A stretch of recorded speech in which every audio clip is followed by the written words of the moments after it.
ვიწროთ ჩვენს ირგვლივ ქალაქში, ქვეყანაში, რეგიონსა და მსოფლიოში იმდენი რამე ხდება, ისე სწრაფად და გულსაგლეჯი ამბები ისე ანაცვლებს ერთმანეთს,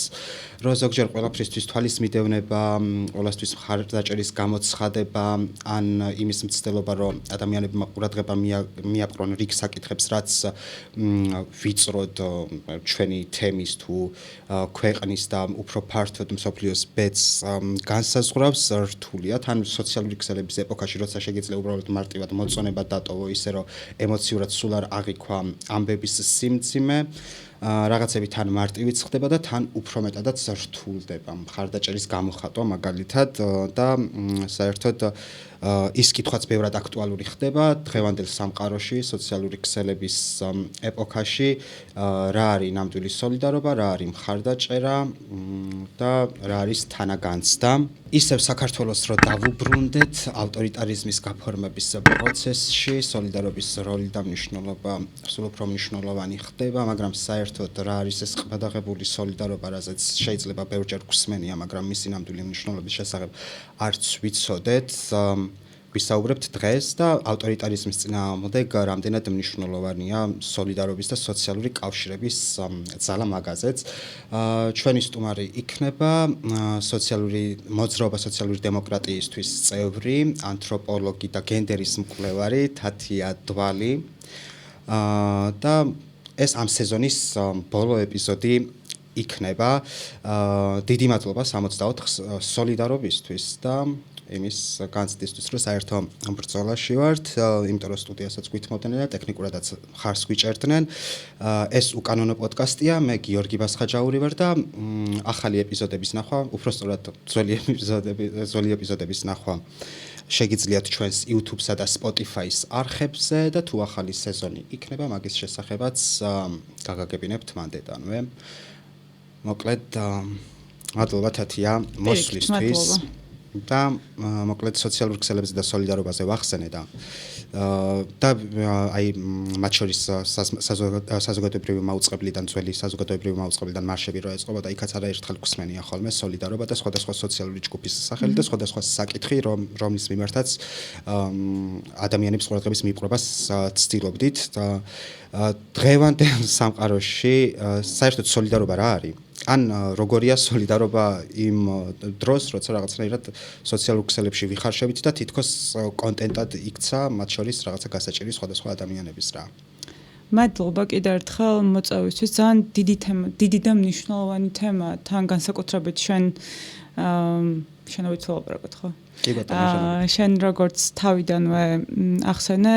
შესავალში ახსენე სოლიდარობის მნიშვნელობა მით უმეტეს მაშინ, როდესაც საუბრობთ ავტორიტარული რეჟიმის რეალობაში განსაკუთრებით კიდევ უფრო თვალსაჩინო ხდება ხოლმე და თვალსაჩინო გახდა უშუალოდ საქართველოს რეალობაში. თორემ თავისთავად ეს იმას არ ნიშნავს, რომ სოლიდარობა სხვა არა ავტორიტარული რეჟიმის რეალობაში არ არის საჭირო, მნიშვნელოვანი და სასიცოცხლოდ მნიშვნელოვანი ზოგადად საზოგადოებად ყოფნისათვის. თუმცა აი ავტორიტარული რეჟიმის რეალობაში რაც შეგვიძლია უკვე გამოცდილებით ვილაპარაკოთ, ხო? ანუ იყო პერიოდი, როდესაც საუბრობდით ავტორიტარიზმზე, როგორც ჰიპოთეტურ მომავალზე, საშიშროებაზე, რომელიც შეიძლება დადგეს. დღეს მე არ მგონია, რომ შეგვიძლია ისე ვილაპარაკოთ, როგორც საშიშროებაზე, რომელიც დადგა, არამედ იმ რეალობაზე, რომელიც უკვე დამდგარია. და იმ რეალობაზე, რომელიც უკვე დამდგარია, ავტორიტარიზმის სახით, უკვე გვაქვს დიდი გამოცდილებაც, მათ შორის თვითონ რეჟიმი როგორც ცდილობს რა არის მეთოდოლოგია ასე ვთქვათ რეჟიმის ხო და ერთ-ერთი მთავარი მეთოდოლოგია რაც შეგვიძლია ვთქვათ რომ ავტორიტარული რეჟიმის არის ჩემი აზრით ყოველ შემთხვევაში და რასაც ვაკვირდები არის აბსოლუტური გათიშვა საზოგადოების ერთმანეთისგან გათიშვა და ყველანაირი პრევენცია გადაზღვევა იმის რომ საზოგადოების სხვადასხვა ჯგუფებს ერთმანეთთან არ აქვთ კონტაქტი და მეტიც არ აქვთ ერთმანეთზე ინფორმაცია. ან ინფორმაცია, რომელიც აქვთ, არის სრულად კონტროლირებული პროპაგანდისტული მედიების თუ სხვა საშუალებებით. აი ეს ინფორმაციის წვდომაზე შეზღუდვის ერთ-ერთი ნაწილია, ხო, თუნდაც ხა ყველაზე თვალსაჩინოთ, რაც შეგვიძლია დავინახოთ, სასამართლოებში გადაღების აკრძალვა არამხოლოდ მედიებისთვის, არამედ ნებისმიერი ადამიანისთვის, ვისაც ელემენტარული რაღაცა კადრის დაფიქსირების სურვილი აქვს. ამის ბევრი მიზეზი აქვს თავისთავად მიზეზშედეგობრივი კავშირი აქვს იმას თუ რატო შეიძლება ავტორიტარული რეჟიმისთვის მნიშვნელოვანი იყოს ის რომ აი ეს ვიზუალური მასალა აკრძალოს რომ საზოგადოებამდე მივიდეს, ფართო საზოგადოებამდე მივიდეს, მაგრამ ერთ-ერთი მთავარი მიზეზი ვფიქრობ არის ის რომ პრინციპში ბევრი საფიქრალი მგონი არც არის ამაში არაფერი, არის ის რომ რაწამს ადამიანები, რეჟიმის ტყვეები იქნებიან ისინი, მათი ოჯახის წევრები თუ საზოგადოება, რომელიც მხოლოდ და მხოლოდ სოლიდარობის გრძნობიდან გამომდინარე არის ამა თუ იმ პროცესზე, ესწრება ამა თუ იმ პროცესს, აი ამ ადამიანებს რაწამს მიეცემათ ცოცხალი ადამიანების სახე, მათ ექნებათ კონკრეტული თვალის ჭრილი, ემოციები, ურთიერთმიმართებები, ცალსახაი გახდება, თქო, ვიდეო თუ ფოტო მასალაში თუ როგორც ცდილობენ ერთმანეთთან კომუნიკაციას, მაგალითად პატიმარი, რომელმაც არ იცის რამდენ წელს მიუსჯიან, სრულიად უსამართლოდ და მისი ოჯახის წევრი, რომელმაც არ იცის მის შვილს, მას, დას თუ ასე შემდეგ, რამდენი ხანი ვეღარ ნახავს სათანადოდ, აი ამ სურათის ნახვის დროს, რომ ნახულობ მაგალითად მათე დავიძის ვიდეოს, რომელიც არის 21 წლის ბიჭი, რომელსაც სრულიად არანაირი მიზეზიდან გამომდინარე უწევს, მხოლოდ იქიდან გამომდინარე, რომ ის მას არ უნდოდა, ასე ვთქვათ, არ ქონდა სურვილი, რომ უბრალოდ შეგუებოდა იმ რეალობას, რომელსაც ქართული ოცნებას თავაზობდა, მას უწევს გისოსებს მიღმა თუ აი იმ ტრიბუნის მიღმა ესაუბროს თავისი ოჯახის წევრებს, სულ რომ არ იყო მაინცა და მაინც ქართული ოცნების ოპოზიციაში, ან კიდევ თუნდაც აი ამ რეჟიმს, არც არ ქმევდა რეჟიმს, ან ავტორიტარიზმს არ უსწორებდა თვალს, როგორც მინიმუმ სხვადასხვა ჯგუფების მიხედვით, მაგალითად, როდესაც დედობის გამოცდილების მქონე ადამიანი უყურებს ამას, როგორც იმ პერსპექტივით ხედავს თუ როგორია ემიგრაციაში იყო როგორც დედა წასული და შენი შვილი იმისთვის რომ სარჩოსაბადებელი კონდეს ოჯახს და შენი შვილი სრულად უკანონოდ ისჯება. დის პოზიციის მქონე ადამიანი სხვა ვიღაც სრულად უცნობი რომ უყურებს და მე ხედავს აი მათედევიძის დის მდგომარეობას, იმასაც რაღაც თანაგანცდა, როგორც მინიმუმ თანაგანცდა უჩნდება. ასეთი თანაგანცდები თავისთავად ავტორიტარულ რეჟიმის სასარგებლოდ ვერ იმუშავებს, იმიტომ რომ საზოგადოებად ყოფნის ერთ-ერთი მთავარი ფუნდამენტი არის თანაგანცდის უნარი. თანაგანცდას გამოვიყენებ ალბათ ამ პოდკასტის განმავლობაში სოლიდარობის ერთ-ერთ სინონიმად, იმიტომ რომ სოლიდარობა როგორც სიტყვა რამდენიმე ნაწილად შეიძლება დაიყოს. სოლიდარობა შეიძლება იყოს, ჩემი აზრით, სოლიდარობა, რომელიც შეიძლება უშუალოდ კონკრეტული ჯგუფის მიმართ რაღაცნაირი გაუცხოება გქონდეს, რომლის მიმართაც სოლიდარობას გამოხატავ, თუმცა ის სისტემური გამოწვევები, რომელსაც ეს ჯგუფი ხვდება, იმდენად გასიგრძე განებული გაქვს, რომ ხედავ, რომ სხვა გზა არ არსებობს, გარდა იმისა, რომ სოლიდარული იყო. თუმცა თანაგანცდა ცოტა კიდევ უფრო სხვა მოცემულობად შეიძლება იყოს, სადაც სისტემურ გამოწვევებს კონკრეტულ აი იმ თუნდაც პოლიტიკურ რეალობას შეიძლება თვალს არ უსწორებდე, თუმცა ადამიანური განცდები წინ მოდის ბევრად უფრო მეტად და როცა ხედავ ადამიანს შობელს, რომელიც ტირის, იმიტომ რომ მის შვილს უსამართლოდ 4 წელი მიუსაჯეს, მიუხედავად იმისა, რომ ავტორიტარიზმს შეიძლება თვალს არ უსწორებდე, ეს რაღაცა როგორც მინიმუმ რაღაც ემოციას აღძრავს შენში. ამიტომ აი რაღაცა პირველი დონე მგონია მე პირადად სოლიდარობის ეს თანაგანცდა, როცა უბრალოდ გინდა თუ არა ადამიანურად წუხარ იმიტომ რომ ვიღაცას უწევს აი ამ რაღაცის გავლა. შემდგომი დონე მგონია ის რომ უკვე იაზრებდე რატომ უწევს ამ რაღაცის გავლა და რამდენად უსამართლოა ის სამყარო, რომელშიც ამა თუ იმ ადამიანს უწევს რომ იყოს პოლიტპატიმარი, იყოს ეს იქნება ეს რაღაცა სპარში მომუშავე, 24 საათიან შიფტზე მომუშავე სტუდენტი თუ სხვა. და ამ ნაწილშიც აი რაღაც ეს მნიშვნელოვანი მგონია იმის გააზრებაც, რომ სულ რომ ერთ-ერთი სამუშაო ჩემს როგორც საზოგადოებას რაზეც გვაქვს პირველ რიგში და ვერ ვიტყვი ოღონდ იმას რომ ამ ხრივ გარკვეული თვალსაზრისით შეიძლება ეს იყოს იმ რეჟიმის სიმძლავრესთან მიმართებით ძალიან პატარ-პატარა ნაბიჯები, მაგრამ პატარ-პატარა ნაბიჯები ჩანს თუნდაც აი ამ თანაგანცდების არსებობის, მაგრამ თავისთავად თანაგანცდა არ ნიშნავს იმას რომ რაღაცნაირად აი ეს მდგომარეობა არ ნიშნავს ავტომატურად იმას რომ შენ ზუსტად ხელს დაადებ რა არის ის რაც იმ მომენტში გაწუხებს ან რა არის ის რაც არ გაძლევს თქვათ მოსვენებას რომ სხვა ადამიანის თუნდაც ჩვენთვის უცნობი ადამიანის მდგომარეობაზე როგორც მინიმუმ იფიქრო და სიმართლე რომ თქვა აი ამ დღევანდელ მოცემულობაში უკვე მე პირადად მგონია რომ ავტორიტარული რეჟიმთან მიმართებით და ავტორიტარიზმში ერთ-ერთი რამდენიმე მთავარი არ ვიცი წინააღმდეგობის შესაძლებლობა შეიძლება არსებობდეს. ერთი არის სოლიდარობის თანაგანცდის გაღვივება და სოლიდარობა რაღაც თარგმნა და მეორე მეხსიერების შენარჩუნება. რაღაცა დამახსოვრება და რაღაცის არ დავიწყება. აი თუნდაც მარშის შეძახილებშიც იყო ხოლმე არ დავიწყებს სრულ მოწმეებს. ეს რაღაც ყბადაღებული ფრაზა ხომ არ არის. დგას ზუსტად იმ დაშვებაზე რომ რაც არ უნდა მოხდეს ის უსამართლობა რომელიც დადგა ამას არ მივცემ ამის დავიწყების საშუალებას არ მივცემ საკუთარ თავს და პერიოდულად სხვათა შორის აი თუნდაც ეს მიმდინარე პროტესტები ეს ყოველდღიური იქნება ეს მაინცსა და მაინც ქუჩაში შეიძლება არ იყოს შეიძლება ეს ისევ სოციალურ ქსელში არსებული პროტესტიც იყოს ხო ამის ასე გამოთქვას ადამიანები მგონია ხოლმე რომ რაღაც მომენტში შეიძლება ზუსტად აი ამ მუდმივ შეხსენებასა და მუდმივი დამახსოვრების თუ არ დავიწყების მდგომარეობასაც მიემართება რა ანუ იმის გაცხადებაა ხოლმე რაღაც მომენტში რომ აი ისევ არ დაგვიწყებია, ისევ გახსოვს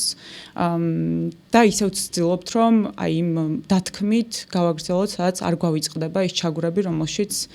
ვართ. ხო, არ ვიცი რამდენად. ხო, არა მე მგონია, მაგრამ აი მეხსიერებაზე რომ ამბობდი ერთი მიმართულებით ეგეც საინტერესოა რა ტრადიციიდან მოვდივართ, ან რა გამოცდილებიდან მოვდივართ. ნუ საბჭოთა გამოცდილებას გულისხმობთ ცხადია რა. და ნუ მე 90-იანებიც არა ნაკლებ მძიმე იყო კი არა საერთოდ ლამის ერთმანეთისთვის ლამის კი არა ერთმანეთისთვის მტრობა ჰქონდა გამოცხადებული საზოგადოების სხვადასხვა მხარეს მყოფ ადამიანებს, მაგრამ რა ტრადიციიდან მოვდივართ, ან აი ამ რაღაცა ჩვენ ხო მაგიმიდან მოვდივართ, რომ არც სოციალური კავშირები არსებობს, არც რაღაცა სხვადასხვა სოციალურ ჯგუფებში სოლიდარობის გამოცდილება კი არა პრაქტიკა არ არსებობს მაგის და ნუ ეს სოლიდარობა და სოლიდარობის აქტები ხო რაღაცნაირად პრაქტიკის ნაწილია, როგორც საზოგადოება რაღაცა მაგ რეალობაში არ ხარ ან არ ხარ და რამდენად შეიძლება ითქვას, რომ ჯერ 90-იანებიდან მოყოლებული რაღაცნაირად რეფლექსია გავიარეთ იმაზე, როგორც საზოგადოებას რა გვჭირდა და რა დაგუმართეს და მოკლედ ეგ დანატოვარი რაღაცა მოკლედ მავნე ჩვევები რამდენად შეიძლება რომ ეხლა ისე წამოგვეწიოს რომ ამ ავტორიტარიზმშიც მარტივად შევიდეთ რა. კარგი კითხვა. ხო, არ ვიცი მე ზოგადად ერთ-ერთი მთავარი პრობლემა ნამდვილად მგონია ის რომ რეფლექსიის როგორც გავლილი გამოცდილების გადაფასების შესაძლებლობა დამოუკიდებელი საქართველოს რეალობაში ნაკლებად მგონია რომ მოქცემია. რაღაცნაირად ინერციით ვარსებობთ როგორც ქვეყანა, ინერციით მივყვებით იმედს უფრო ხშირად, რომელიც აუცილებლად სრულდება ხოლმე და აი ამ ინერციით გაყოლილ იმედზე, რაც ამს ეს იმედი ხელახლა გაცრუდება, იწყება უკვე ახალი იმედის დანერგვა, რომელიც ასევე უმეტეს შემთხვევაში განწირულია, რომ გაცრუდეს, იმიტომ რომ ერთის მხრივ მაგალითად იმედი იმისა, რომ უეცრად თუნდაც საბჭოთა კავშირის ავტორიტარული გამოცდილების ნანგრევებზე შესაძლებელია მხოლოდ რაღაცა ქუჩების მოპირკეთებით უეცრად იქცე სახელმწიფოთ, რომელიც შემდგარია თავისთავად ასევე განწირულია იმისთვის, რომ გაცრუდეს, ისევე როგორც იმედი იმის, რომ მეცენატი იხსნის ქვეყანას, ერთი კონკრეტული ადამიანი იხსნის ქვეყანას, რაც იყო ბიძინა ივანიშვილის შემთხვევაში, ასევე შეუძლებელია, რომ სადღაც იმედგაცრუებისთვის არ იყოს განწირული და მგონია, რომ ეს თვით გადარჩენის სურვილი იმდენად ძლიერი იყო ხოლმე რეჟიმიდან რეჟიმამდე და ძალიან ამას ოღონდ გაკიცხვით კი არ ვამბობ, უფრო აი გადაფასების თუ შეფასების სურვილით ვამბობ. გამოცდილებას ვერ გავექცეოდით ხო და ცხადია და ის რო გადარჩენის საჭიროება გქონდა, მაგასაც ვერ გავექცეოდით. ზუსტად კი და აი ზუსტად მაგ თვით გადარჩენის სურვილში სად გამოგრჩება ხოლმე არსებულ გამოცდილებების გამოყენება თუნდაც იმისთვის, რომ ეს გამოცდილებები არ განმეორდეს, როგორც მინიმუმ ახლა, როდესაც საბოლოოდ აშენდა ეს ავტორიტარიზმი და სხვა გზა არ გვაქვს გარდა იმისა, რომ ვიყოთ მათ შორის თვითკრიტიკულებიც, წარსულ თუ ატყო გამოცდილებებში, მგონია რომ უფლება არ გვაქვს იმის ნამდვილად, რომ ახლა თვალი მოვუხუჭოთ იმას თუ რა მდგომარეობაში ვართ და მათ შორის ვერც იმას დავუხუჭავთ თვალს თუ რა მოგვიყვანა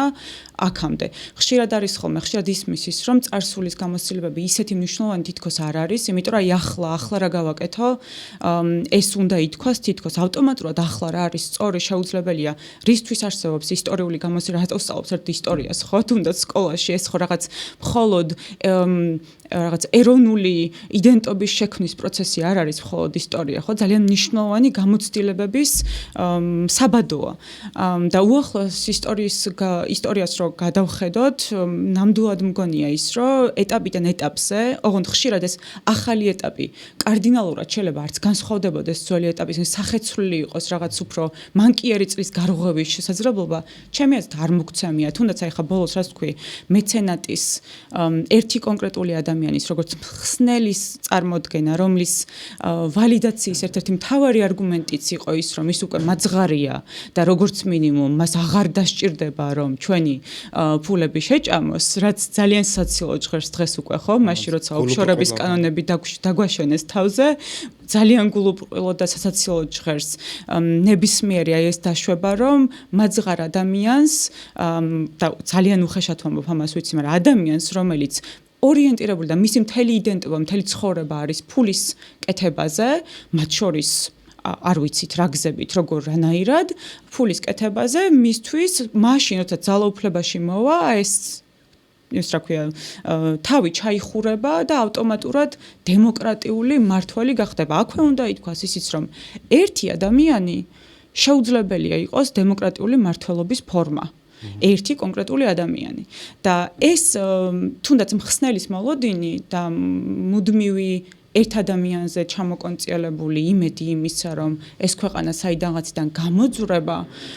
გარკვეული თვალსაზრისით სიმართლე რო ვთქვა, სადღაც მე მგონი გაიბზარა. ვერ ვიტყვი ნამდვილად იმას, რომ ეს სურვილი, რომ ვიღაცა გამოჩნდეს, ვიღაც ერთი ლიდერი, რომელიც კვლავ დემოკრატიულ ღირებულებებს წამოწევს წინ, ეს მაინცა და მაინც სრულიად გვერდით არის გადადებული, თქო, ვერ ვიტყვი ამას, მაგრამ წყალი მაინც შეუდგა ამ სურვილებს და ამის მაგალითად ისიც მაქვს, რომ რამდენადაც შესაძლებელია ძალიან ბევრი პროცესში საჭირო მართლაც ყოფილიყო სადღაც რაღაც მომენტში უფრო მეტად არა ერთი ლიდერი, არამედ ადამიანთა ჯგუფი, რომელიც უფრო მეტ პასუხისგებლობას აიღებდა თავზე, ამასთან ერთად საზოგადოებამ რაღაც მომენტში ძალიან ხმამაღლა დააფიქსირა ის, რომ მას არ სჭირდებოდა ტრიბუნიდან მოსაუბრე ლიდერი, თუნდაც საპროტესტო სივრცეში. ეს რაღა ამის საჭიროება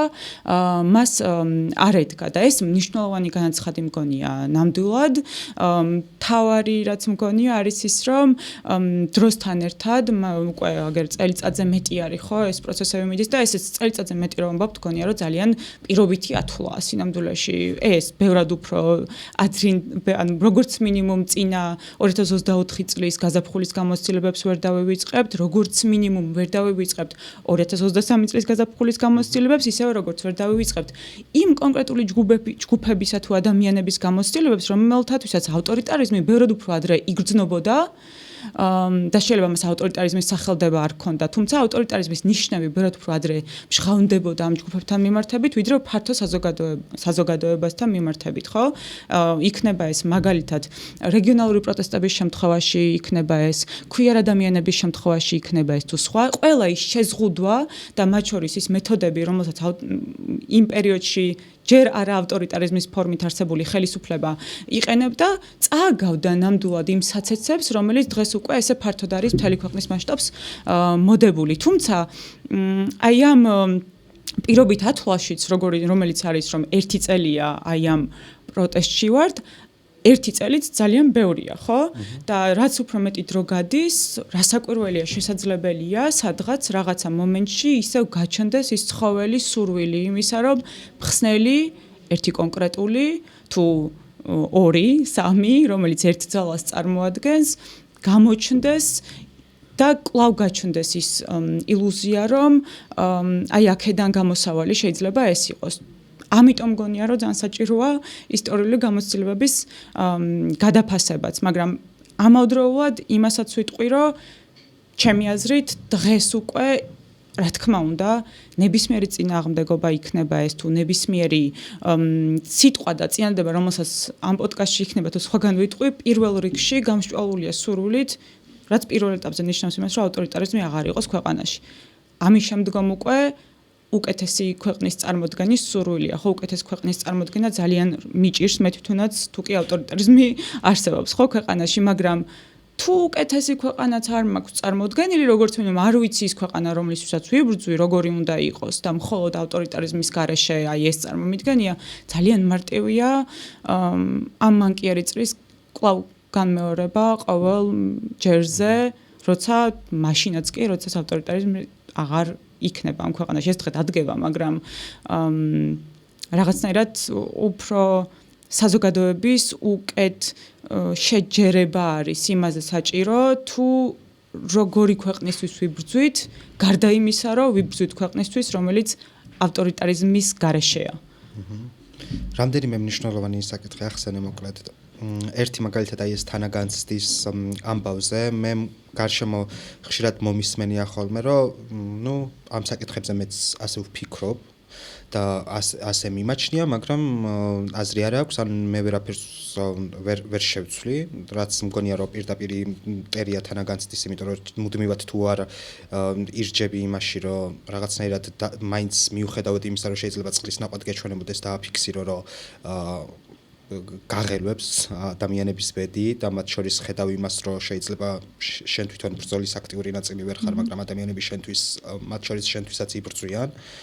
ეგ არის მნიშვნელოვანი. ზოგადად პასუხისმგებლობის აღება ამ თანაგანცდის ამბავში მგონია ძალიან მნიშვნელოვანი და მათ შორის აი გარეთ რო არ გატანა და რაღაცა ლიდერებში მაგ იმის ლიდერებისთვის მაგის მოთხოვნა რომ რაღაც პასუხისმგებლობა აიღონ რა და მუდმივად ყოველდღიურად პასუხისმგებლობის აღება რომ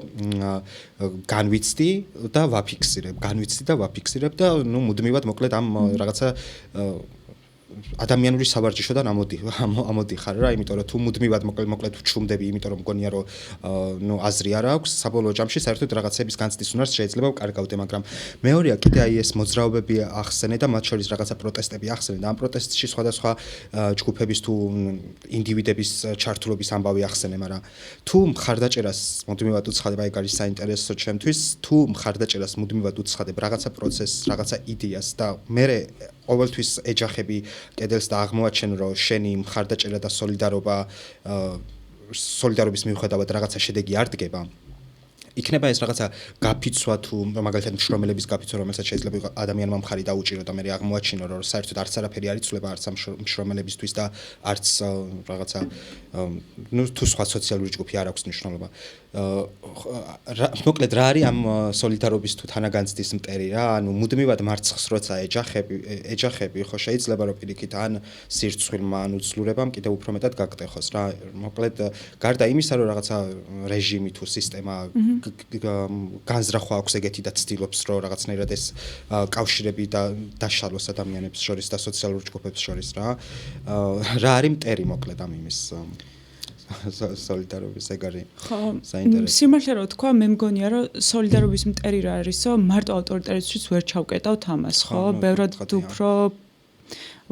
ავტორიტარიზმს არ ვაკნინებ და არ ვავიწრობ, მაგრამ ბევრად უფრო ფართეც არის კიდე ამის მიზეშედეგობრივი კავშირი და რეალურად ისიც უნდა ითქვას, რომ დეკლარირებულ ავტორიტარიზმამდეც სოლიდარობის სირთულები შეხვედრილ ვართ ქვეყნის მასშტაბით რო ვილაპარაკოთ მხოლოდ. და ეს ერთ-ერთი მთავარი განმაპირობებელი ამის თავისთავად არის თუნდაც ის ეკონომიკური სისტემაც, რომელშიც ქვეყანა არსებობს. და აქედან მათ შორის ამ ეკონომიკური სისტემაზე საუბრის გარეშე ძალიან რთული არის მათ შორის იმის ახსნას, თუ ავტორიტარიზმამდე როგორ შეიძლებოდა მოსულიყავით, ხო? ანუ თუ კი ამ ავტორიტარიზმს გამოვაცვლით ყველა იმ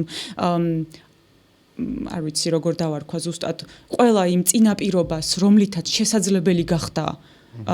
ავტორიტარიზმის გამყარება ამ ქვეყანაში, ჩემი აზრით ძალიან მნიშვნელოვან ასპექტებს დავკარგავთ, როგორც მინიმუმ მის გასაანალიზებლად, თუ რა იყო, რამაც აი აქამდე უშუალოდ მოგვიყვანა, ხო? და აი ხა ეს სოლიდარობის მტერი რა არის რომ ამბობთ, ზუსტად ერთ სოლიდარობის, ასე ვთქვათ, მტერი სოლიდარობის შესაძლებლობის შემზღუდავი მათ შორის შესაძლებელია ზუსტად ისიც იყოს, რომ ძალიან დიდი ხიდჩატეხილობა არსებობდეს მაგალითისთვის ვარსავდეთ ქვეყანაში, რომელიც არის უკიდურესად ცენტრალიზებული. ანუ უკიდურეს ცენტრალიზებაში გულისხმობ, რომ ფაქტობრივად ყველაფერი, რაც კი შესაძლებელია სამუშაო ადგილებით დაწყებული ნებისმიერი სხვა ელემენტარული საჭიროებებით დამთავრებული ყველაფერი თავმოყრილია თბილისის მასშტაბით. ხო, უკიდურესად ცენტრალიზებულს იმიტომ ვეძახი ამას, რომ მათ შორის არსებობს რეგიონალური ცენტრებიც, თუმცა ეს რეგიონალური ცენტრები ძირითად შემთხვევებში ვერ ფუნქციონირებს ისე, როგორც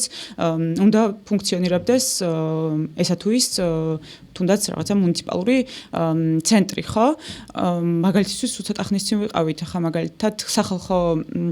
მოამბის პროექტი, რომელიც საზოგადოებრივი მაუწყებლის ჯგუფი ვაკეთებთ, გადაცემებს, რომელიც სხვადასხვა მგონია, რომ ზუსტად სოლიდარობისა თუ ერთმანეთის დანახვისა და გაცნობის იდეაზე დგას. თბილისის მასშტაბით იქნება ეს თუ სხვადასხვა პერიფერიებში. მივდივართ, ვასილ ივანოვ-ჩიქოვანი არის წამყვანი ამ გადაცემის და ადგილზე თემატური მონოლოგის სახით საუბრობთ ამა თუ იმ საკითხზე, მაგალითად ფასებზე, ასე შემდეგ და შემდგომ ადგილზე ვწერთ ადამიანებს. თავად ამ გადაცემაში მაგალითად ფილტრი იმის, რომ გამვლელი რას გვეტყვის, ჩვენი შეხედულებების მიხედვით ამას არ ფილტრავთ მონტაჟის დროს და ყველა ადამიანი, ვინც კი სურვილს აცხადებს, რომ და თან ხდება, რომ ჩაეწეროს ამ გადაცემას, აუცილებლად ხდება ხოლმე საბოლოო მონტაჟიც. ეს ძალიან მნიშვნელოვანი ასპექტი მგონია ჩემთვის, მიუხედავად იმისა, რომ მეც პირადად როცა ვუყურებ ადამიანს, რომელიც რაღაცა ღიად სამთავრობო მხარდამჭერი მოსჩანს, ჩემთვისაც მნიშვნელოვანია, რომ ვიცოდე რატომ არის ეს ადამიანი მხარდამჭერი, რამ განაპირობებს, როგორ საუბრობს თუნდაც ამა თუ იმ საკითხზე, როგორ უყურებს ამა თუ იმ თემას და ასე შემდეგ. აი, პირველი პრობლემა და პირველი მნიშვნელოვანი გამოწვევა იმისთვის, რომ ადამიანებს შეგვეძლოს ერთმანეთის გაგება, არის ის, რომ არ ვიცნობდეთ ერთმანეთს. პირველ რიგში უნდა ვიცნობდეთ ერთმანეთს. ძალიან პატარა ქვეყანა ვართ იმისთვის, რომ ამდენად არ ვიცოდეთ ერთმანეთზე რაღაცები, აი ამდენად აი ხიდჩატეხილობა მართლა უკვე სრულად მოყირჭებული სიტყვაა რა, აი მილიონჯერ ნათქვამი ხიდჩატეხილობა, მაგრამ მართლა ხიდჩატეხილობა ქვია მაგას, იმიტომ რომ უბრალოდ ერთმანეთის შესახებ არ ვიცით. აი გარღვევასაც რომ ამბობდი, რომ ოდნავ მცირედი გარღვევას ვხედავ მეთქი, ოღონდ ეს მცირედი დაკნინებისთვის არ მომბობ, ძალიან მნიშვნელოვანია ეგ მცირედიც. აქამდე თუ არ მომხდარა, ეხლა რომ მოხდა, მაგას გვერდით ვერ გადავდებთ და დასაფასებელია. თუმცა არასაკმარისი. და ეს მცირედი გარღვევა იყო ერთ-ერთი რამაც აი კიდე უფრო თვალსაჩინოდ გამოაჩინა ის თუ რამდენად წარმოდგენა არ გვაქვს ადამიანებს ერთმანეთზე, მათ შორის შესაძლებელია წარმოდგენა არ გქონდეს ერთმანეთზე, მაგრამ ცენტრი პერიფერია მიმართებაში კი არა, მხოლოდ არამედ იგივე ვთქვათ აი რეგიონალურ პროტესტებში ჩართულ სოციალურ მოძრაობებსაც კი ერთმანეთის შესახებ საკმარისი ინფორმაცია არ ქონდეს, იმიტომ რომ ინფორმაცია სადღაც ვიღაცამ ხომ და უზრუნველყოს. ინფორმაციას არ უზრუნველყოფს, კი ვხედავთ ახლა ვისაც აქვს ფინანსური ძალაუფლება, ის ინფორმაციის უზრუნველყოფაზე ორიენტირებული ნამდვილად არ არის. პირიქით, თუ რამე ინფორმაციას გააჟღერებს სამთავრობო მედიები იქნება დეკლარირებულად თუ რა დეკლარირებულად სამთავრობო მედიები, მაგალითად საზოგადოებრივი მაუწყებელი თავისთავად არ იქნება არანაირად მიმართული იმაზე, რომ მაგალითისთვის ჭიათურის პროტესტზე მოუყვეს, არ ვიცი, მას რა ქვია, რავით, ნებისმიერ საირმის პროტესტში ჩართულ ადამიანს. ხო, ეს თავი და საერთოდ ერთმანეთის შესახებ რომ არსებობენ, ამასაც კი არ ეტყვის. ბოლო პერიოდის ტენდენცია მათ შორის, რაც არის, იგივე მხოლოდ საზოგადოებრივი მაუწყებლის შესახებ რო ვისაუბროთ, არის ამ შემთხვევაში აქამდე თუ იყო ნახევარსიმართლე, ახლა არის ხოლმე უკვე ის, რომ არ აღიაროს, რომ რაღაცა ჯგუფი არსებობს. საერთოდ ინფორმაციის სახითაც კი არ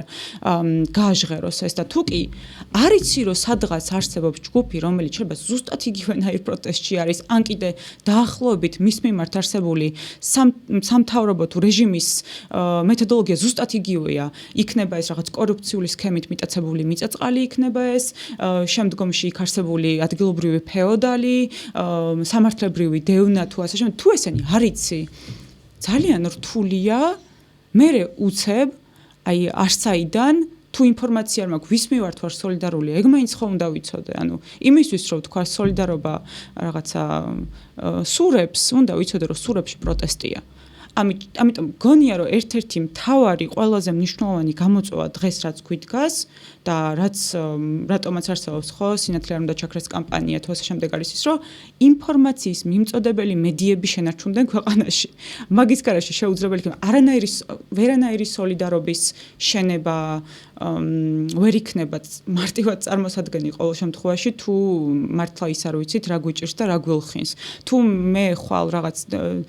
დევნის მსხვერპლი გავხდი, არ არსებობს ჯგუფი, რომელიც ამაზე ისაუბრებს, ან ისაუბრებს და დარჩება ისევ რაღაც პატარა სამეგობრო წრეში და ფართო საზოგადოებამდე ეს არ წავა. მაგალითად, იმ დღეს ვფიქრობდი ზუსტად მაგ იმაზე რეჟიმის ტყვეების მშობლები რომ მივიდნენ მაჩალიკაშვილის საფლავზე. ეს ვიდეო რომ მოვიდა ჩემამდე მე ვიყავი იმ ხელამადლიერებით სავს, იმიტომ რომ ეს აქტი თვითონ, როგორც რაც არის, ჩემთვის მართლა ინის აღუწერელი დიდი მადლიერება მქონდა ერთის ხრივ ადამიანების რეჟიმის ტყვეების მშობლების, რომლებმაც აი მართლა დეკლარირება მოახდინეს იმის, რას ნიშნავს სოლიდარობის განცდა, რომ მიუხედავად იმისა, რომ შენს ტკივილში ამხელა სისტემურ გამოწვევაში იხარშები და ამხელა უსამართლობას წააწყდი, ხედავდე სხვა უსამართლობებსაც, რომლებიც კატასტროფულად მძიმეა, ხო? და კონდეს უნარი, რომ და ენერგია იმის, რომ აი ამ მომენტში სოლიდარობა დააფიქსირო, არის ნამდვილად რაღაც მომენტში ადამიანობის შემხსენებელი ფაქტორი, მაგრამ რომ არ ყოფილიყო ეს ვიდეო კადრები, ფოტო მასალა, რომ არ ყოფილიყო შესაძლებლობა ამ ინფორმაციის გაზიარების, მხოლოდ ჩემი პერსპექტივით რომ ამოვიდე, ჩემთვის იმ მომენტში ძალიან რთული იქნებოდა რაღაცნაირი შეხსენება იმისი, კიდევ ერთხელ გახსენება იმის თუ რატო არის საჭირო რომ ყოველდღიურად მოქმედებდე. აი ეს დღე იყო, აი ეს კონკრეტული აქტი იყო ჩემთვის, რომელიც კიდევ ერთხელ მომცა ენერგია იმის, რომ ეს ყოველდღიურ მოქმედებაში ყოფილიყავი. და ხო, აი ინფორმაციაზე წვდომა არის ძალიან მნიშვნელოვანი თავისთავად და მათ შორის, ოღონდ თავისთავად მარტო ინფორმაცია არ არის საკმარისი, ასევე საჭიროა საზოგადოების ნებელობაც იმის, რომ რაღაცა ინფორმაცია რომ მოდის, სწორად აღიქვა. და მიუხედავად იმისა, რომ ზუსტად მესმის და ხო, აი ზუსტად მესმის, საიდან შეიძლება მოდიოდეს ის, რომ ხშირად მართლა გვიჭირს ხოლმე ის, რომ პირდაპირ რაღაცნაირად გაკიცხვაში არ გადავიდეს თითოეული ჩვენი ქმედება. მე პრობლემა მაქვს ხოლმე ხშირად. მე ყოველთვის გარშემო დაკვირვებებიდან ამოვდივარ და ხანდახან ესე მგონია, რომ რაღაცნაირად ამ სტანდარტს აბსოლუტურად ყველა ადამიანს ერთმანეთს როცა უწესებ და მე რაღაცა ბრძოლის ნაწილი რო ხარ და მაგ პოზიციიდან ან იმ პრივილეგიის გააზრებიდან რომ შენი მდგომარეობა რაღაც დაინახე რომ რაღაცნაირად უნდა იმოქმედო, ეგ შეიძლება რაღაცა პრივილეგიის მდგომარეობა იყოს, იმიტომ რომ აი ხშირად მეფიქრება ხოლმე მაგალითად ბებიაჩემის ფიგურაზე, რომელიც მთელი თავისი ჩამოყალიბება და თავისი გამოცდილება მთლიანად მაგით ყალიბდება, რომ მუდმივად სახელმწიფო ვერ ხედავს, არ ზრუნავს და სახელმწიფოს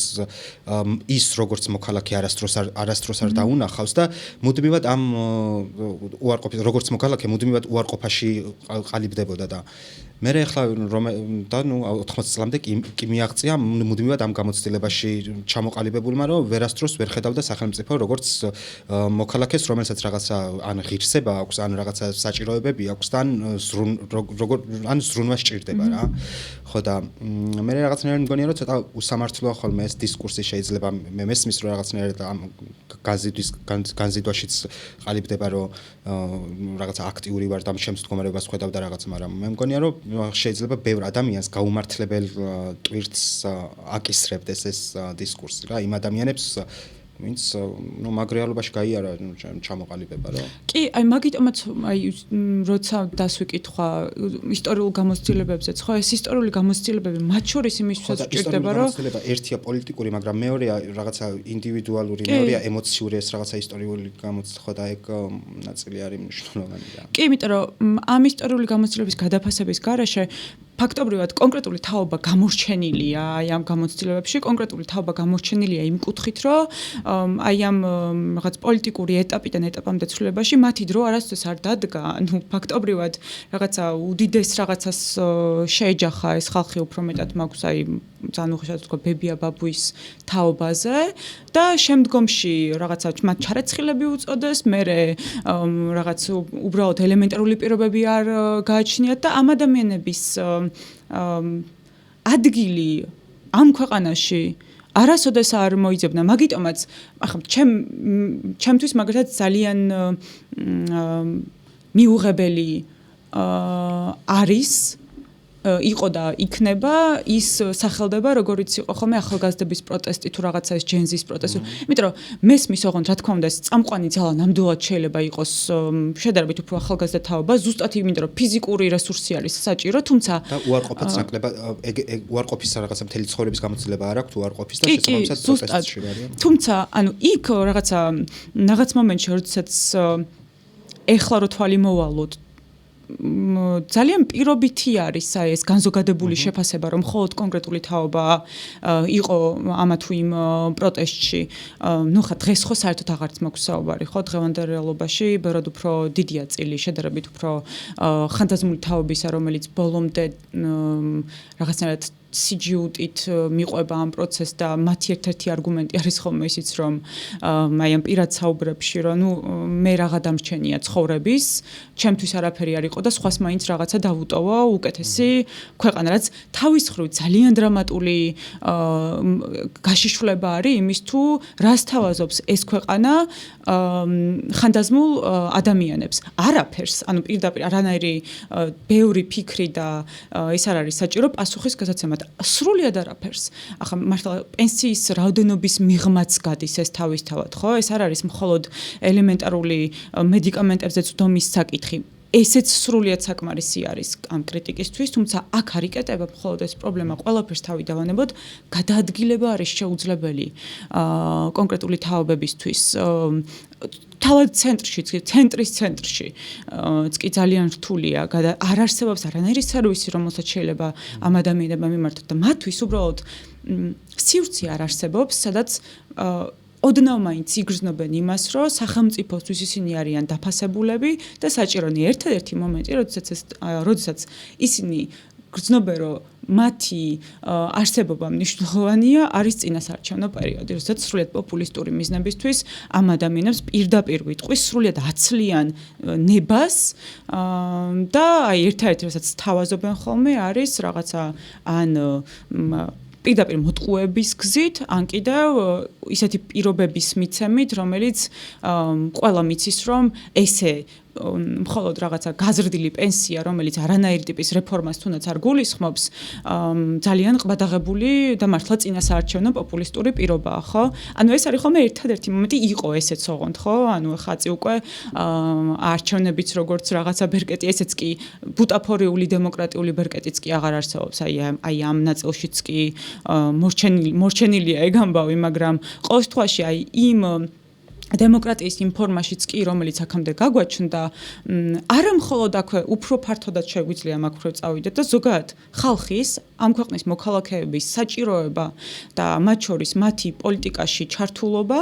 მხოლოდ არჩევნების გზით ხდებოდა. სხვა ამ მხრივ, რომ აი შენ რაღაც ამ ქვეყნის მოქალაქეები რას ფიქრობ სახელმწიფოს მხრიდან, როგორც პოლიტიკა არც არსებულა არასდროს არჩევნები იყო ის ერთ-ერთი გზა, რომელთაც შეგეძლო პოლიტიკაში მონაწილეობა მიგეღო და დღეს ეგეც აღარ არის და ამ ასეთ რეალობაში მაშინ როდესაც თან მით უმეტეს ისტორიული გამოცდილებების გადააზრებით თუ საუბრობთ, სრულიად ემოციურად, სრულიად გასაგებია ის თუ რატო შეიძლება ადამიანებს ან რაღაც ეტაპზე ქონოდათ მხოლოდ მოქმედების უნარი და შემდგომში ვეღარ, ან კიდევ საერთოდ არასდროს არ ქონოდათ ამისი ან სურვილი, ან უნარი და ალბათ ამოსავალი ასეთ სიტუაციაში რაც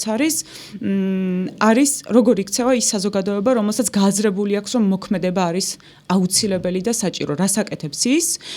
და როგორ მიემართება იმ ხალხს, რომელსაც ეს გააზრება ან არ დამდგარა, ან კიდევ თვალს არ უსწორებს შეგნებულად ამ გააზრებას. და ჩემი გადმოსახედიდან ნამდვილად ვფიქრობ, რომ თუ კი განვაგდებთ იმ ადამიანებს, ვინც ახლა მოქმედებაში არ არის მაგალითად და ვეტყვით, რომ პირდაპირ ვეტყვით იმას, რომ თქვენ არ ახართ საჭირო, პრინციპში მეთოდულად არაფერს განსაკუთრებულს, ანუ არაფრით არ განსხვავდებით იმ ხით ჩატეხილობის რეალობიდან, რაშიც ისაც ვარსებთ, ანუ უფრო აღრმავებთ კიდეც მაგას. თავისთავად ეს იმას არ ნიშნავს, ოღონდ რომ თავში თუ ჩაგარტყავენ, უნდა ანუ მას რა ქვია, გახარებული იყო და დაუყავო ადამიანს. ამაზე არ მაქვს საუბარი. ძალადობრივ ნაწილზე მე საერთოდ არ საუბრობ. საუბრობ მაშინ, როცა აქტიური აი ამ პროცესებში რაღაცნაირად იქნება ეს წინააღმდეგობის ნებისმიერი ფორმით აქტიური ადამიანი, როგორ მიემართება მას, ვინც ვერ ხედავს აქედან გამოსავალს და ეს ხო რა ვიცი, მე მართლა მგონია, რომ რაღაც აი ეხა უცებ მოვიყვან მაგალითს, რას გულისხმობ, ძალიან ზოგადად რო არ ვილაპარაკო. აი მაგალითისთვის ერთი დღის წინ ჭიათურელ მაღაროელებს პოლიტპატიმრებს სრულიად უკანონოდ დაპატიმრებულ 4 ადამიანს აქედან მიუსაჯეს 2-ს 4 წლიანი პატიმრობა, 2-ს 6 წლიანი პატიმრობა. მაშინ როდესაც ქვეყანაში ყავს არაერთი პოლიტპატიმარი, ანუ და მათ შორის ბევრი ადამიანისთვის წინააღმდეგობაში დარჩენის ერთ-ერთი მთავარი იმპულსი იყო ის, რომ პოლიტპატიმრების მშობლებს მარტო ესე ვერ დავტოვებ, როგორც მინიმუმ. ხო, ეს სოლიდარობის ძალიან ძვირფასი ფორმა. ამის მიუხედავად, აი ამ ხით ჩატეხილობაში ბევრი კომენტარი სოციალურ ქსელებში თუ პირად საუბრებში ამოდის ხოლმე, სადაც აი ყოველგვარი ფილტრის გარშე ვიტყვი, როგორც ციტირებ და ამიტომ ეგენი მაინც ქოცები არიან, ან კიდევ ხვალ რომ მიუშვა, ხალაც ქართულ ოცნებას მისცემენ ხმას. ბევრი რამე შემიძლია ამ კომენტარს უპასუხო, მაგრამ ავარჩევ რომ მხოლოდ 2 პასუხი გავცე. ერთი ის რომ ალბათ ძალიან მნიშვნელოვანი ნაწილია ის, რომ აქაც იკვეთება, რომ ერთმანეთს არ ვიცნობთ და მნიშვნელოვანი ნაწილია ძალიან ის, რომ მაგალითისთვის სულ ცოტა ხნის წინ მიცემული ინტერვიუებით არიელ მიქაცაძის, რომელიც არის ერთ-ერთი წამყვანი ფიგურა ამ პროტესტში, ჭიათურის პროტესტში, კარგად გქონდეს მოსმენილი და გააზრებული და მათ შორის ის გულწრფელობა, რომლითაც ამ რეალობაშიც კი ძალიან რთულია გულწრფელი იყო საქართველოში დღევანდელ რეალობაში, მით უმეტეს მაშინ, როცა ძალიან კონკრეტულ საზოგადოებაში ტრიალებ. აი ამ გულწრფელობით პირდაპირ ისაუბროს იმაზე, თუ თავადაც მოტყუებული როგორ ყოფილა, ნამდვილად ცალსახად თქვას ისიც, რომ კი, ცხოვრების რაღაც ეტაპზე ის თავადაც ყოფილა ქართული ოცნების მხარდამჭერი, თუმცა ეს გააზრება, რაც არის ქართული ოცნების სიმახინჯე, მასთან დამდგარია, არათუ მხოლოდ მას, არამედ ზოგადად ამ პროტესტის ფორმაში ეს ძალიან მწვავედ და ძიმედ დადგა და თავად ვამბობს თან იმას, რომ სანამ ჩვენ სავე ტყავზე არ გავიგეთ ეს თუ როგორია იყო რეჟიმის მსხვერპლი, მანამდე ვერ მივხვდით ზუსტად ეს ხალხი რას გულისხმობდა, ეს გულწრფელობა ნამდვილად მგონია, რომ არის რაღაცა, რომელიც როგორც მინიმუმ აი მცირედ იმ განცდას გააჩენს მსმენელში, რომ როგორც მინიმუმ ამას რო უსმენ ადამიანი არ მატყუებს. მეუბნება თავის სათქმელს და თან გასაგებია, რასაც მეუბნება. მაგრამ მეორე კიდე რაც საინტერესო მგონია ამ ხრივ არის ის, რომ მთელი ამ 1 წლის განმავლობაში არაერთი მომენტი გქონია, როცა ხმამაღლა ვამბობდით ხოლმე, რომ ეს რეჟიმი შეეხება არა მხოლოდ იმ ხალხს, რომელიც მის წინააღმდეგ არის, არამედ მის მხარდამჭერებსაც. ერთია, რომ მე ნამდვილად არ შემიძლია ვერ ვხედავ საერთოდ თუნდაც ჭიათურის პროტესტის მონაწილეებს ცალსახად მინდა ხაზი გაუსვა, რომ საერთოდ არ განვიხილავ მათ როგორც აი რაღაც ქართული ოცნების მხარდამჭერებს, თან ძალიან დიდი ხანია ეს რეალობა დგას, თუმცა თუნდაც იმ დაშვებით რომ ისინი ქართული ოცნების მხარდამჭერები ყოფილან ცხოვრების რაღაც ეტაპზე. ეს გამოსავალი ისინჯება იმით, უფრო მნიშვნელოვანი ეს რეალობა რომ ამ ადამიანებს ასე მწოვეთ, ასეთი მახინჯი ფორმით შეეხო ეს რეჟიმი და პოლიტპატიმრობა არის ერთ-ერთი ნაწილი, ხო, სამუშაო პირობების ჩათვლით სამსახურიდან გამოყრის ნაწილიც შეუძლებელია ამ გამოცდილებაში ჩავკარგოთ, ხო? ამ ადამიანებსაც რო შეხო, ესეც ხო შემიძლია გამოვიყენო მე, როგორც აი მაგალითი იმისა, რომ რასაც ვამბობ, ზუსტად ისე ხდება. შენ ხარ თუ არ ხარ ქართული ოცნების მხარდამჭერი, რა წამს გაქვს რაღაცა წინააღმდეგობა იმ რეალობასთან მიმართებით, რაშიც იმ უსამართლობასთან მიმართებით, რაშიც ხარ, მორჩა, არ არსებობს დანდობა რეჟიმის მხრიდან. ამას არ ვაკეთებთ ხშირად. ხშირად უფრო მარტივი არის ნამდვილად რაღაცნაირი წიხლის ყვრა ხალხზე. ეს არის კიდე არასწორი პოლიტიკური თანამდებობის პირებს, რომლებიც ხალხს ზოგჯერ გახქმა, რომ ერთი სტანდარტი უნდა დაუქვემდება, რომ მაგალითად პოლიტიკური თანამდებობის პირებს, რომლებიც იყვნენ თუ არიან და ხალხს ძარცვავენ და მოქალაქეები, რომლებიც უბრალოდ შრომობს და თუნდაც აი ამ რაღაცა შრომითი უფლებების დარღვევაზე მე ხმას იღებს და აღმოაჩენს, რომ რეალურად ძალიან მარტივად თავისი შრომითი უფლებების დაცვა უნდა და სახელმწიფოს წინააღმდეგ აღმოჩნდა არსაიდან და ეგ ერთ სიფრთხეში განხილვა მე მგონია რომ ძალიან მახინჯი წარმოდგენა საერთოდ რომ აი რაღაცა პოლიტიკოს და მოქალაქეს უწესებთ ამ ერთ სტანდარტს რომ მაგალითად ქართული ოცნების ამომრჩეველი თუ მოქალაქე გასაგებია, მაგრამ კონკრეტული პოლიტიკური თანამდებობის პირები როცა დანაშაულებს ჩადიან, არის საერთოდ სხვა რამ რა და ეგ ძალიან მახინჯი წარმოდგენა რომ შეიძლება მაგალითად ღარიბაშვილს ლუაშვილს თუ ვიღაცებს და ერთი საზომით და რიგით მოქალაქეს მათ შორის მაღაროელი იქნება თუ სხვა ერთი ამ საზომით მიუდგე და მათ შორის ეს რაღაცა პოლიტიკური მიკუთვნება ერთნაირად ზომო ძალიან არასწორი. ოღონდ აი აქვე ხას გაუსვამ იმას რომ მე უბრალოდ აი იმ დაშვებით ამოვდივარ, იმ კომენტარის დაშვებით ამოვდივარ, რომ თითქოს ეს ადამიანები არიან ქართული ოცნების მხარდამჭერები, თორე ეს ჩემი სათქმელი საერთოდ არც არის აქვე და ხაზი გაუსწვა მაგას, მაგრამ ხო გეთანხმები სრულად კი რომ თან ეს ოღონდ ძალიან საინტერესო რა არის იცი რომ ნერე თვითონ რეჟიმის ზუსტად იხელთებს ხოლმე ამ ნაწილს რომ აი მაგალითად რაღაც წამების ფაქტებზე ძალიან ხშირად და ერთ-ერთი მთავარი არგუმენტი მათ შორის პოლიტპატიმრების ყოლის პირველ ეტაპზე მე უკვე საერთოდ მიზეზიც აღარ იყო ამისთვის საჭირო მცირედიც კი იყო ხოლმე ის რომ ვიღაცამ რაღაცა პოლიციელზე მით რა ქვია არ ვიცი არარსებული ქვის სროლით იძალა და რომელიც იმ დროში ქაღალდია, მაგრამ სულ რომ ეს რაღაც მომენტში აი რო დაუშვათ საერთოდ რომ პირობითად ქვაზე გვაქვს საუბარი თუ ასე შემდეგ. აი ლაპარაკში მე თვითონ წარმომადგენლები ქართული ოცნების სრულიად ატოლებენ ერთმანეთთან წამების, ოღონდ წამებას თავისთავად ვინ დაარქმევს ამას, მაგრამ აი წამების ფაქტებსა და ამას ერთმანეთთან ეს გვერდიგვერდ ვერ დადგება, შეუძლებელია. ანუ პოლიციელი რომელიც მოქალაქეზე ძალადობს, ვერ იქნება იგივე, როგორც სულ რომ მართლაც ქვის სროლის ფაქტი ყოფილიყო მოქალაქის მხრიდან, როგორც მოქალაქე რომელიც პოლიციელს ქვას ესვრის, ანუ სახელმწიფოს და მით უმეტეს სახელმწიფოს ოფიციალური წარმომადგენლის განცხადება ვერ იქნება და არ უნდა იყოს შეუძლებელია სამართლიან სახელმწიფოში გვერდიგვერდ დგებოდეს ეს ფაქტები და სხვათა შორის აი ეგეც ძალიან საინტერესო ნაწილი, ხა ცოტა უფრო ინტერნაციონალური მასე შეიძლება გადავდივარ, მაგრამ აი რამდენად გავს ეს ავტორიტარიზმის რეჟიმების სათქმელი ხოლმე თუ განცხადებები თუ რაც გამართლება მათი ქმედებების რომ ცოტა ხნის წინ ნახავდი ამერიკაში ადამიანი მოკლა საიმიგრაციო სამსახურმა არაფრისთვის, სრულიად არაფრისთვის და ამას მოყვა განცხადება სადაც ასეთი სიტყვები გატოლდა სრულიად ერთმანეთთან ადამიანის კვლელობა და ამ ადამიანის მხრიდან რაღაც მანქანის დაქოქვა და არ მოსმენა მოწოდებას. ანუ სრულიად გატოლებული იყოს ეს ორი ერთმანეთთან და ამ აი მეთოდოლოგიურ ძალიან საერთო რაღაცებს რო ხედავთ, მე ალბათ საფიქრალი ეგეც არის, ხო, რაღაც მომენტში, ხა ჯერ შიდა სოლიდარობებზე ვლაპარაკობდით, მაგრამ ეს ქვეყნის შიგნით სოლიდარობები კი არა. ძალიან ბევრი ქვეყანა შორს თუ ახლოს დაახლოებით მაინც ერთსა და იმავე პოლიტიკურ ბედში იხარშება და არანაირი ინფორმაცია ერთმანეთთან მიმართებით, როგორც არც შიდა დონეზე, არც ინტერნაციონალურ დონეზე და რაღაცნაირად ბევრად უფრო ჩაკეტილ მდგომარეობაში გამყოვებს მე, იმიტომ რომ მთელი ცხოვრება რომ გაქვს წარმოდგენილი, რომ არსებობს მხსნელი სახელმწიფოები და მხოლოდ ამ მხსნელი, ისევ მხსნელის რეალობაში რო ხარ, რომელიღაცა კონკრეტული სახელმწიფო შეიძლება იყოს შენი მხსნელი და უცებ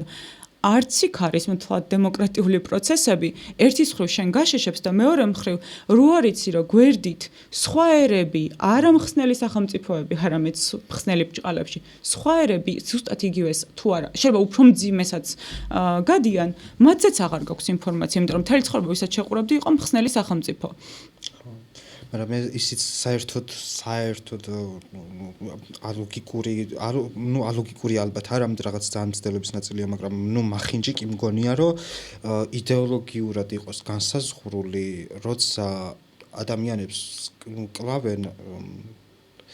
იდეოლოგიური იყოს განსაზღვრული მხარდაჭერა და მე მხარდაჭერის გამოცხადება და რაღაცებზე ხმის ამოღება, იმიტომ რომ აი ახლა მაგალითად ირანზე რაც მოხდა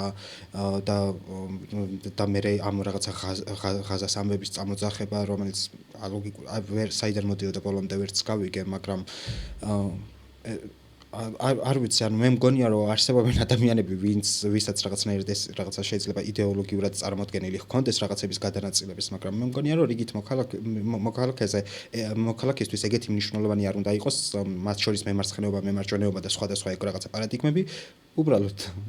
ტკივილს ხედავ და ამ ტკივილზე რეაგირებ, ან უჭერ მხარს, ან არ უჭერ და მთელი ეს დისკურსი რაც მიდიოდა, ძალიან სამწუხარო მაგის გამოც იყო რა, მე მგონია, რომ ალბათ ხო, მაგნაწილში მე ძალიან მნიშვნელოვანი მგონია ესეთი აი სოლიდარობის განმარტებადაც რო ვლაპარაკობდით რაღაც ძალიან ისე უცებ და ზედაპირულად შედარებით თავისთავად და სიღრმისეულად ძალიან ისეთი თემა მნიშვნელოვანი საკითხია, ძალიან რთული იქნება ესეც სრულ სიღრმეებში ჩასვლა.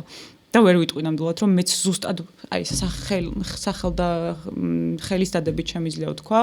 თუნდაც მე სოლიდარობის განცდას როგორ განვიცდი, იმიტომ რომ სულ სხვადასხვანაირად შეიძლება განვიცდეს სოლიდარობებს. ესეც უნდა ითქვას, რაღაც მომენტში სოლიდარობის განცდას თან შეიძლება ახლდეს ძალიან მძიმე ემოციური თანაგანცდაც, ზოგჯერ შეიძლება სოლიდარობის განცდაში მაინცა და მაინც აი ამ ხელა თანაგანცდას არ გულისხმობდე, მაგრამ არ მაძლევდეს აი იმ სისტემურ გამოწვევების წინაშე რომ დგება ადამიანი და ეს სისტემა რო ჩაგვრავს მას, აი ამისი ცოდნა არ მაძლევდეს იმის საშუალებას, რომ სულ ამ ადამიანის მიმართ სიმპათია არ მქონდეს, გავჩუმდე ამ სოლიდარობაში, ან და არ გამოვხატო ეს სოლიდარობა. ეს ძალიან მნიშვნელოვანი ნაწილია ზოგადად და მათ შორის ავტორიტარულ რეჟიმთან მიმართებით განხილვისაც, იმიტომ რომ დროთა განმავლობაში უფრო და უფრო თვალსაჩინო გახდება ის თუ რა მიდგომა აქვს თუნდაც ამ სოლიდარობებთან მიმართებით აი ამ რეჟიმს, ხო? ეს უკვე ამის საცეცები ბევრჯერ ვნახეთ, მაგრამ უფრო ცალსახა გახდება თქო, იმიტომ ამბობ, რომ მე ვხედავ მართლა მომავალში როგორ ხდება კიდევ უფრო თვალსაჩინო რეპუტაციული თავდასხმები მაგალითად კონკრეტულ ადამიანებზე და შემდგომში უკვე მაშინ როცა ადამიანის რეპუტაციას სრულად მოარყევ და სრულად მის რაღაცნაირად კეთილსინდისიერებას კითხვის ნიშნის ქვეშ დააყენებ საზოგადოებისთვის არაერთ გზის აწევ მაგალითისთვის კამპანიური სახით იქნება ეს თუ სხვა წარმოაჩენ მის შავნელ მხარეებს შემდგომ უკვე ამ ადამიანსა თუ ჯგუფს რომ გადაუაროს საერთოდ რეჟიმმა საზოგადოებაში ამან შეიძლება რეზონანსი არ გამოიწვიოს. ან კონკრეტულ საკითხს ინდივიდის სახე შესწინო, მე ინდივიდი გააშავო და მე აღმოჩნდება რომ საკითხი არის სრულად ცნობილობა აღარ გაქვს, იმიტომ რომ ამ ინდივიდთან არის გათანაბრებული. მაშინ როდესაც ოღონდ თუკი პრინციპი რაც არის ამ ჩაგვრის პრინციპი რაც არის ამას ვიაზრებთ საუკეთესო მსხვერპლი არ არის საჭირო იმისთვის, საუკეთესო მსხვერპლში გულისხმობ ადამიანს, რომელიც არის ანგელოზად მოვლენილი და აი ამ ანგელოზად მოვლენილს ჩაგრავს სისტემა, არ არის საჭირო ეს სურათხატი იმისათვის, რომ შემდგომში მხოლოდ თუნდაც იმ პრინციპიდან გამომდინარე, რომ მაგალითად ხედავ, რომ უკანონოდ ექცევიან ამ ადამიანს, რაღაც სრულიად ართმევენ ყველანაირ ბერკეტს არსებობის, ამაზე ხმა ამოვიღო. აი საზოგადოებრივ ბევრჯერ მაქვს ეს ნათქვამი სხვადასხვის მე საზოგადოებრივ მამოწყრობის მარშის დროს რომ პოლიტპატიმრების სახელებს ვყიროდით ხოლმე მათ შორის იქ იყვნენ პოლიტიკოსები ამ სიაში რომელთა მიმართაც არ არსებობს ალბათ ჩემი ცხოვრების არც ერთი ეტაპი როცა სიმპათია მქონია სიმპათია ძალიან მსუბუქი თქვამი, ხო, აბსოლუტური წინააღმდეგობა მათი თითოეული პოლიტიკური ნაბიჯის მიმართ. თუმცა თუ კი ხედავ რა კონტექსტში, რა რეალობაში, რატომ ხდება მათზე აი ეს ზეწოლა, წესით ეს არ უნდა მაჩერებდეს იმის სათქმელად, რომ აი ეხლა რაც მოხდა, ეს არის ნამდვილად უკანონო და უსამართლო. და ამით საერთოდ არ გულისხმობ არც მათი რაღაც მაინცა და მაინც მათ მიმართაც სიმპათია არ არის მნიშვნელოვანი ამ კუთხით ჩემთვის ყოველ შემთხვევაში არც იმას გულისხმობ რომ შემდგომში ხელჩაკიდებულები ვივლით ეს ადამიანები ერთად და მაინცა და მაინც აუცილებლად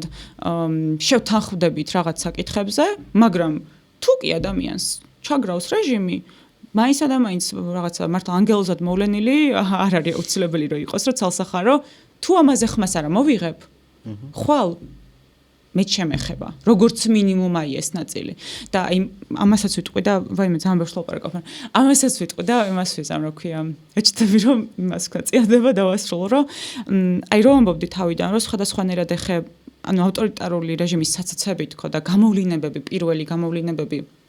ბევრად უფრო ადრე შეიძლება დამდგარიყო ვიწრო თუ ვიწრო არ ვიცი რამდენად სწორი სიტყვა არის სხვადასხვა ჯგუფებში ვიდრე ფართო საზოგადოებაში თქო გარკვეული თვალსაზრისით ამ გამოცდილებიდანაც ამოვდივარ ხშირად მეფიქრება ხოლმე ამაზე ზუსტად რომ აი რომ არ ყოფილიყო ასეთი მისაღები ბრჭყალებში ასეთი უჩუმი უხმო და რაღაც მომენტში სრულიად ხო მისაღები ქვია ალბათ ამას საბოლოოდ მაგალითისთვის თუნდაც ქვია ადამიანებისადმი განხორციელებული არაერთი საკანონმდებლო მათ შორის საკანონმდებლო ღონისძიებები უკანონო საკანონმდებლო ღონისძიებები წლების განმავლობაში ამ ხელისუფლების მხრიდან იქნებ აი ის პრინციპი რომ თუ კი არსებობს ასეთი ჩაგრული ჯგუფი ქვეყანაში თუ კი არსებობს ჯგუფი რომელიც არსებობაც კი კითხვის ნიშნის ქვეშ არის დამდგარი კანონის დონეზე არსებობის უფლებაც კი კითხვის ნიშნის ქვეშ არის დამდგარი კანონის დონეზე ეს კი ბოლო წლების ამონაგებია მაგრამ ნუ ეს იქამდეც ეს უბრალოდ დადასტურდა კანონი უკვე იყო გაფორმება იმისი რაც იყო ყოველდღიური რეალობა თუ კი არსებობს ასეთი ჯგუფი მაშინ შეუძლებელია ქვეყანა რომელშიც შეიძლება მე ჩემი მეზობელი და ვიღაც სხვა არ განვისიათ მაგ ჩაგროს, მაგრამ შეუძლებელია ეს იყოს ქვეყანა, რომელსაც დემოკრატიული ჰქვია. თუნდაც რაღაც დონეზე. და აი მაგაზე ხშირად მეფიქრება ხოლმე, რომ აი ამისი არ შემჩნევა, არ დანახვა, ან მხოლოდ ვიწრო ჯგუფების მხრიდან შემჩნევა, მხოლოდ ძალიან პატარა საზოგადოებრივი ჯგუფების მხრიდან ამაზე საუბარი, ალბათ არის ის ერთ-ერთი ნიშანი, რომელზეც შეგვიძლია თამამად ვთქვათ, რომ ამაზე ხმამაღლა საუბარი ნამდვილად შეიძლება ყოფილიყო, არ ვიცი რამდენად პრევენციის, მაგრამ როგორც მინიმუმ დღეს უფრო მჭიდროდ შეკავშირებული საზოგადოების არსებობის წინაპირობა. ხო, ნუ უფრო სოლიდარული საზოგადოების შენების შანსი რომ ეგ იყო ცხადია, იმიტომ რომ როცა სხვაობების მიუხედავად რაღაცა მარტივ პრინციპებზე თანხმდები და პერსონალური რაღაცა მიუღებლობის მიუხედავად ძირითადად საკვანძო საკითხებზე, რასაც ადამიანის უფლებები ჰქვია და ინდივიდების რაღაცა გამოცდილება ჰქვია, რომელსაც სახელმწიფო უქმნის ამ გამოცდილებებს, ნუ მაგ დროს მოკლედ რაღაცაზე თუ შეთანხმდები, სადაც სამხელო სხვაობა არსებობს, ალბათ მე რაღაცა სხვა რაღაცების თანხმობა უფრო მარტივია, მაგრამ ბოლო ჯამში ხო, ნუ მოკლედ ალბათ ბევრი შეცდომაც დავუშვით, მაგრამ მე კიდე სირცხვილი კიდე დამატებით რაღაც იმად გვემატება ხოლმე, მათ შორის მარტო გვერდ საკითხებზე არა, ბევრ სხვა საკითხზეც ალბათ თუნდაც იგივე რაღაცა რო ვერ წავიდა არჩევნებით, თუ რო ვერ წავიდა პროტესტით, მაგასაც სირცხვლის გრძნობა მოსდევს, რაც შეიძლება გკეტავდეს და მე მგონია რომ ეგ სირცხვლის განცდაც იმით, რომ რაღაცნაირად საკმარისად მძლავრი ვერ იყავი, რომ შენი ავტორიტარი ხელისუფლება გაგეშვა, ძალიან ეს არის რა, მტკივნეულია და კიდევ უფრო აჩქარებს ხოლმე რაღაცების პროცესს და მე მგონი სირცხვილის დაძლევაც ერთ-ერთი მათ შორის და იმის დანახვა რომ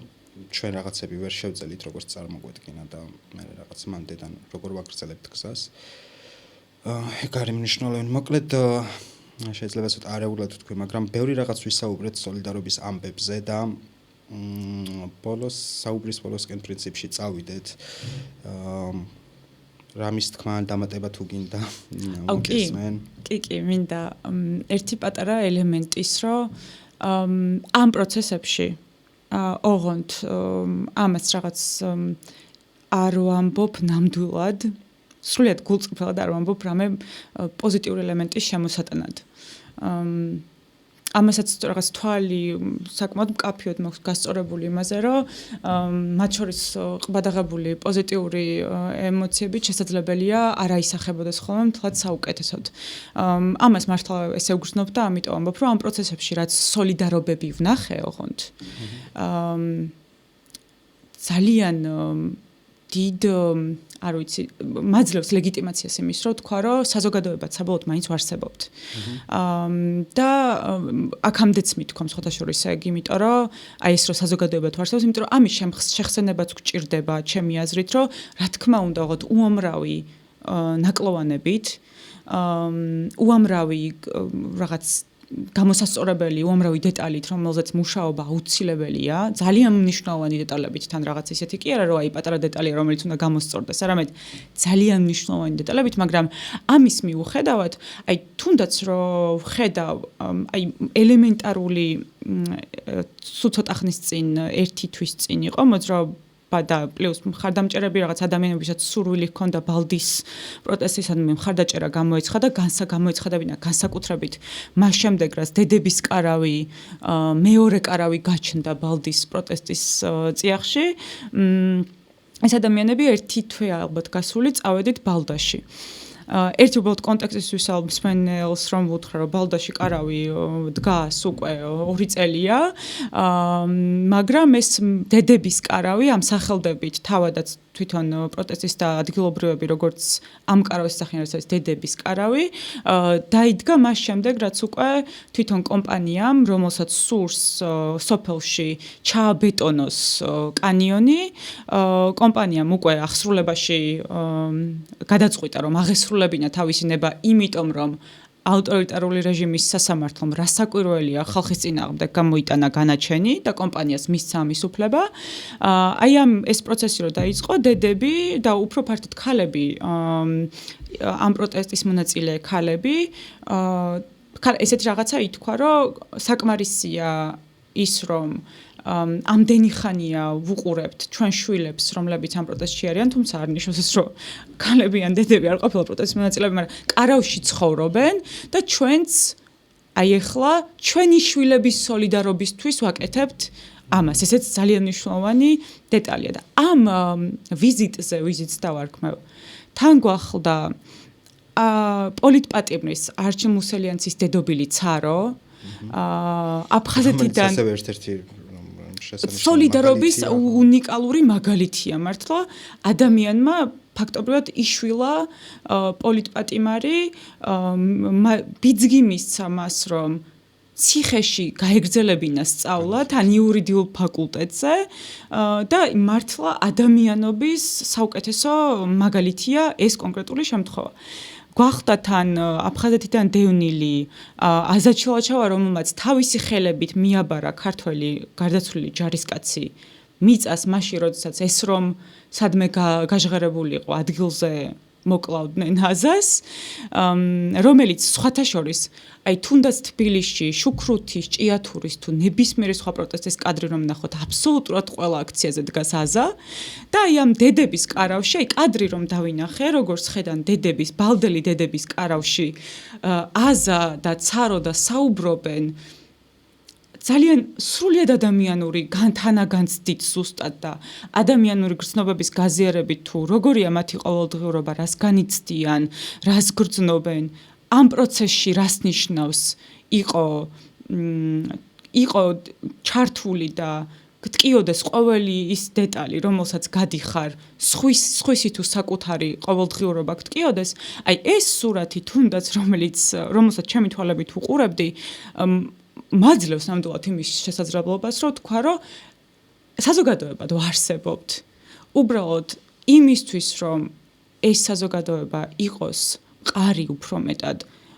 უფრო მეტად შეგვეძლოს, უკეთ შეგვეძლოს ერთმანეთთან საუბარი, თუნდაც იმისთვის, რომ თუნდაც აი მართლა ერთმანეთი არ დაგვავიწყდეს ამ პროცესში, ამას სჭირდება ყოველდღიური რუდუნებით მუშაობა. აი მართლა ყოველდღიური რუდუნებით მუშაობაში არ გულისხმობ თავისთავად მხოლოდ რაღაცა პროტესტში უწყვეტი პროტესტის ნაწილად ყოფნას. ესეც ამის ნაწილი შეიძლება იყოს ნამდვილად, თუმცა არა მხოლოდ სტრატეგიული ფუნქცია არსებობს, რაც საზოგადოებაში შეიძლება ადამიანმა შეასრულოს აქტიური პროტესტის გულში, თუ კიდეზე, თუ სხვადასხვა სივრცეში, მოკლედ. აი მართლა შეიძლება ეს იყოს ნაწილი, რომ ყოველდღურად აზიარებდე რაღაცა ინფორმაციას, მაგალითად არ გავიწყდებოდეს ის, რომ ვთქვათ, ახალციხეშიც მთელი წელია პროტესტებს ხალხი ამ მდგომარეობას, როდესაც საუბრობ, მხოლოდ პროტესტზე რო საუბრობ, მხოლოდ წინააღმდეგობაზე რო საუბრობ, მანდ თუნდაც არ გავიწყდება ის, რომ ამ წინააღმდეგობის არსებობა, ანუ შეუძლებელია თუ კი ასევე არ ხედავს სხვა დანარჩენ წინააღმდეგობებს, ანუ აი ის სურათი უბრალოდ ბალდაში რაც იყო, ხალხო თამას მხატვრული იმის ღირებულებისთვის არ ვამბობ რა, ეს ხვარი ძალიან კონკრეტული პოლიტიკური მოცემულობის განსხეულება. სრულიად წარმოუდგენელი უხეშად ვთქვა, პერსონაჟები იყრიან ერთად თავს და საუბრობენ რაღაცა თან საერთო არის, აბსოლუტურად სრულიად სხვადასხვა გამოცდილებები, მაგრამ სრულიად ერთი და იგივე გამოცდილებები არის ერთდროულად, ერთნი კარავში ცხოვრობენ უკვე 2 წელია, მეორენი შეიძლება რუსთაველზე დგანან 2 წელია, მესამე საზმაუდან რუსთაველამდე დადიოდა 1 წელი მარშით და ანუ შეიძლება ოდნავ ძალიან სხვადასხვა გამოცდილებები იყოს, მაგრამ იმდენად საერთო იყოს სულისკვეთება და სურვილი, რატომაც ეს ხალხი ამ პროტესტის ნაწილად რჩება და არის და აპროტესტებს, რომ ხო რაღაც ამის ნახვის მერე მე პირადად უფრო ლეგიტიმურად და უფრო მარტივად ვამბობ ხოლმე იმას, რომ რაც უნდა დავაფასოთ, ოღონდ თვითკრიტიკულობით დაფასება რაღაც არ გულისხმობ დაფასებაში თვითკმაყოფილებას, თვითკრიტიკული დაფასებით რაც უნდა დავინახოთ არის ის, რომ საზოგადოება დავარსებობთ. ხო, აი ეს იქნება ალბათ რითიც დავასრულებ, რომელსაც ზოგჯერ აკლია სოლიდარობა, ზოგჯერ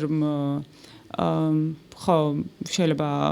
ხო, ყველაზე მეტად მნიშვნელოვანი რაც არის, რომ ზოგჯერ აკლია სოლიდარობა.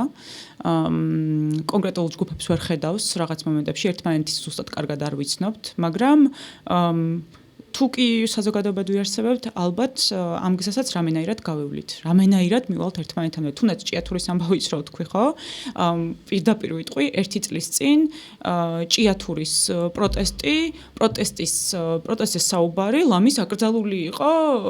ფართო საზოგადოებაში. აი ლამის მართლა აკრძალული იყო იმ კუთხით, რომ არ მაინტერესებს. მერე ინტერესი გაჩნდა, რო გაჩნდა, ეგ უკვე მნიშვნელოვანია და მერე უკვე თანაგანცდაც გაჩნდა, ხა აგერ თუნდაც იგივე ჭიათურის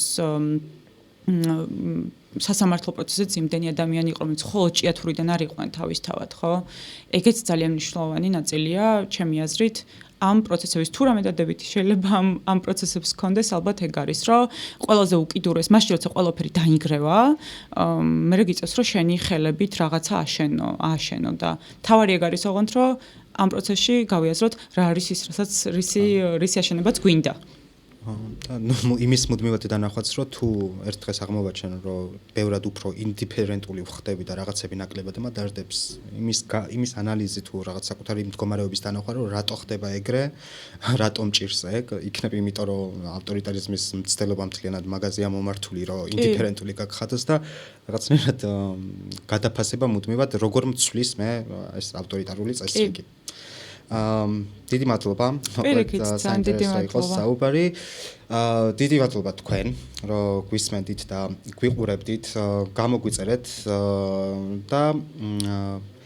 უყურეთ მოკლედ ძველ ეპიზოდებს, შეგიძლიათ როგორც YouTube-ზე, ისე Spotify-ზე ნახვა და ახალი ეპიზოდებიც, რა დიდი მედია მაქვს ახალი სეზონიდან განვაახლებთ. დიდი მადლობა 64-ს მთელი 2 სეზონის განმავლობაში ჩვენი ატანისთვის.